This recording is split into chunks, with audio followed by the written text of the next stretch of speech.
Duke, one of the things that I know that has been growing every single year is the amount of paddleboard races that are available for people in the ocean, in the lakes. There's even river competitions.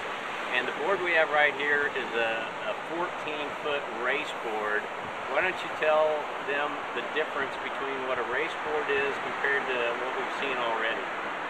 Yeah, Brent, racing has really taken off. And in a race board, you're going to be looking at boards that have more of a displacement nose or a bow, if you will, versus a surf type style board or an all-around board or a river board. So they're going to have more of a piercing or displacement nose. They tend to be longer. The board that we're looking at is the 14-foot Jamie Mitchell Navigator. Race boards would tend to be 14-foot or 12.6 is sort of the stock class. And there are some unlimited boards out there as well.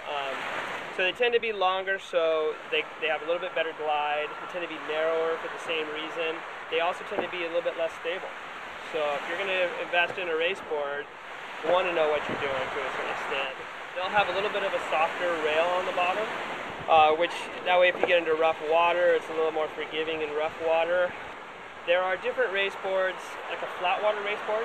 They'll have a bit of a flatter rocker, more of a downwind race board. We'll have a little bit more curve in the nose, might not even have as much of a displacement nose or bow, and it'll have a little bit more curve in the tail, whereas the flat water race board will be much flatter all the way throughout. Race boards tend to be narrower than surfboards and all-around boards, but you know, you have to pick a board based on the water that you plan to be racing in. Another feature of race boards is the fin. There's all different types of fins, different size fins, different foils and whatnot, but traditionally just about every race board is a single fin. This allows the board to track better and there's less drag with the multiple fin setup. Some of the races now, there's a survivor race that Jamie Mitchell has kind of crafted along with the folks at Quicksilver, and in that survival race they actually have to run, grab their board and hit the water.